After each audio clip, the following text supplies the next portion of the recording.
ChatGPT and Claude. Everyone talks as if they're the same thing, but they're not. And using the wrong one is costing you time you just don't have to lose. So let's fix that right now in the next 10 minutes. Here's the simplest way to think about it. Both of these are tools, but they're not the same tool.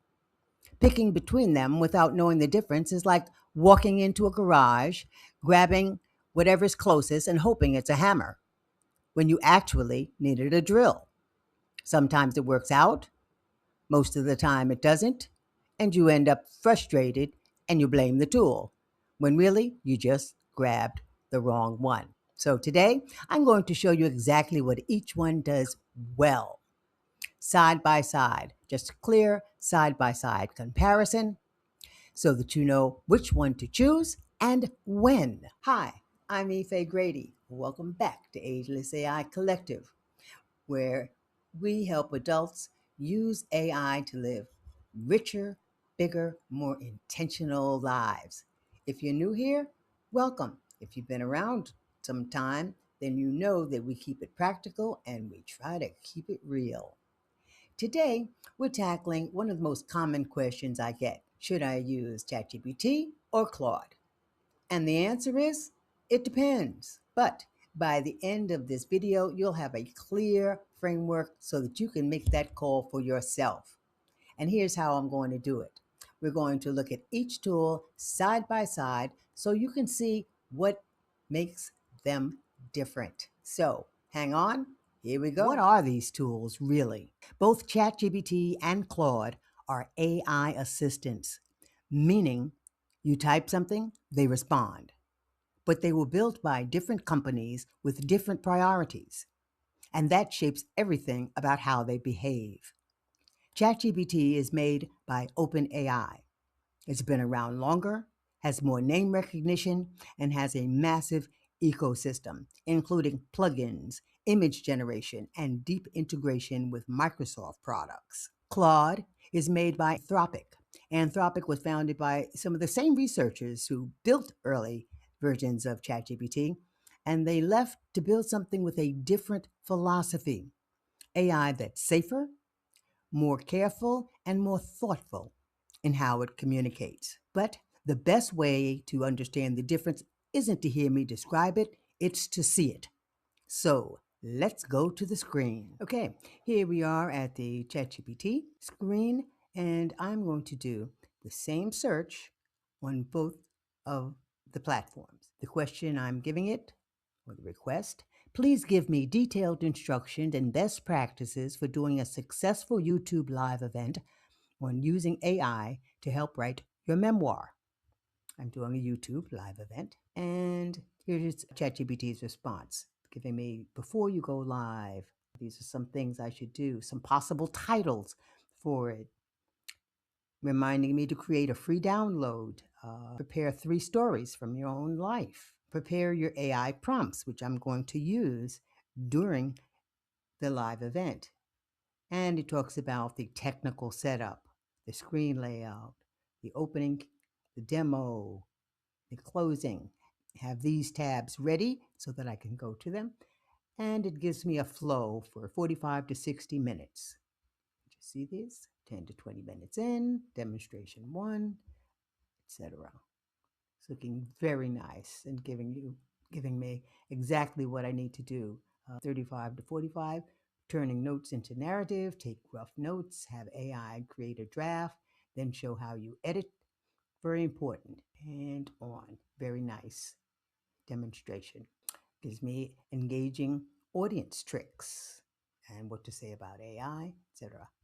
Afterwards, I'm going to give it, repurpose it into shorts. Excellent response in general. All right, I have got Claude queued up here, and I am doing the same search in Claude. The inquiry, please give me detailed instructions and best practices for doing a successful YouTube event on my topic of using AI to help write your memoir. Looking good. YouTube Success Guide. All right. The pre-event. I love this. This is something that ChatGPT did not give me. The pre-event. And as you can see, even by word count alone, it is more detailed. Run a full tech rehearsal. Fantastic idea. 48 hours before. Event day, setup and logistics. 1 to 2 hours before. Very detailed. I'm loving this. During the event, best practices. Opening 2 to 3 minutes. Excellent. So you see, simply enough, Claude went into much more detail than ChatGPT, given the same questions. The Q&A segment, making it work with small audiences. This is excellent. Same search, two different platforms, and this is the result. Where ChatGPT shines and a features walkthrough. ChatGPT has some things Claude simply doesn't have, at least not in the same way. Let me show you a few. First, live web search. ChatGPT can go out and get current information, recent news, today's prices, new research. That's powerful when you need something fresh. Second, image generation. ChatGPT connects to DALL-E, which means you can describe an image and it'll create one right inside the chat. That's not available in Claude. But here's the ChatGPT feature I really want to show you because it's one of the most useful and most underused GPTs. Okay, ChatGPT and its GPT store walkthrough. This is available in ChatGPT. These are other GPTs, some are created by other people and other organizations. A Scholar GPT over here, enhanced research, write for me, fitness coach, and diet coach GPT. These are created by ChatGPT. Coloring book hero, that's interesting. Creative writing coach. And these are GPTs that are available within ChatGPT for specific work in particular areas. Here's Academic Assistant Pro, Legal and Contracts, Website Builder. These are all other GPTs that are available within ChatGPT. Of course, DALL-E. And there's a logo creator, a character creator, and also you can do a GPT of your own. I'll go to my GPT. I have two GPTs that I created. eFaze AI Business Strategy Buddy. Look at that. This is my GPT. And ChatGPT walked me through the creation of this GPT as well. So the GPT feature within ChatGPT is absolutely a standout element where Claude shines and a features walkthrough. Now let's talk about where Claude earns its keep. And yes, I have some personal experience here as well. Claude is built for long, nuanced writing.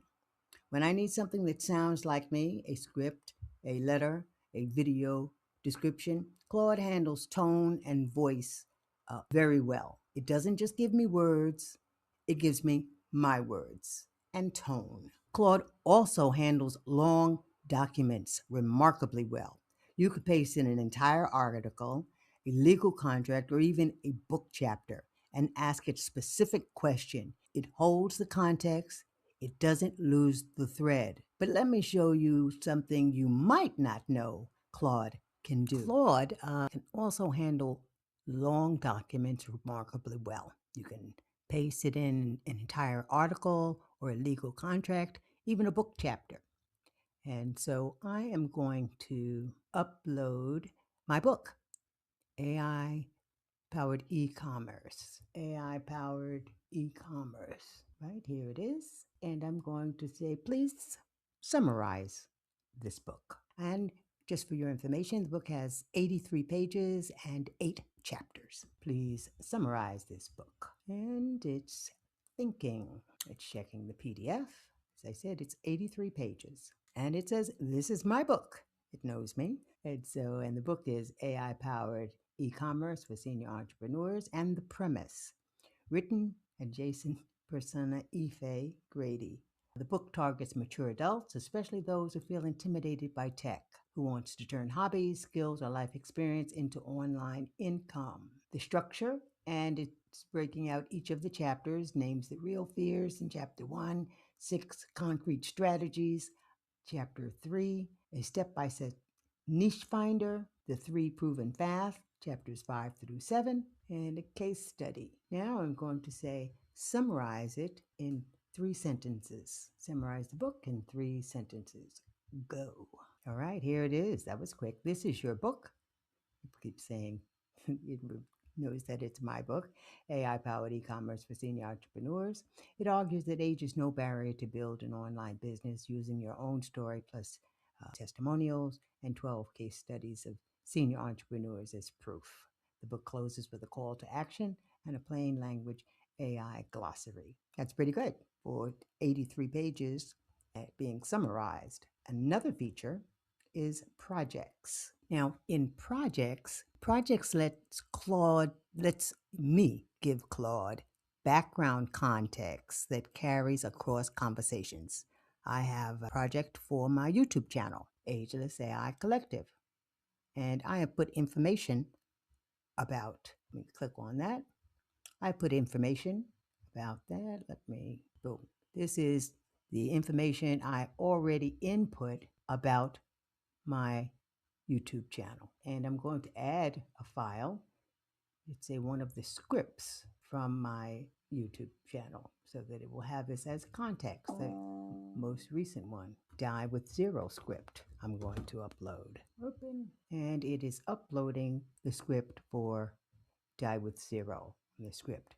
And what this will allow me to do, because it has all the information about my YouTube channel, previous scripts that I have done, and exactly what all the frameworks are and everything that I have done for my YouTube channel. And so when I go into it and ask for a script for a new video, it knows everything about how I do videos, what format I like to use, what previous topics were. And so I don't have to give it the context, and it can just do the project. That is a very, very handy element of Claude. And this is definitely one of its strengths, the uploading of the big documents and also having this project. So that's the walkthrough on Claude. Here's something I want to be honest about because I think it's the most useful thing I can tell you. I use both every single week. Not because I can't decide, because I figured out what each one does best and I simply let them do it. Let me show you a little bit of what that looks like in my workflow.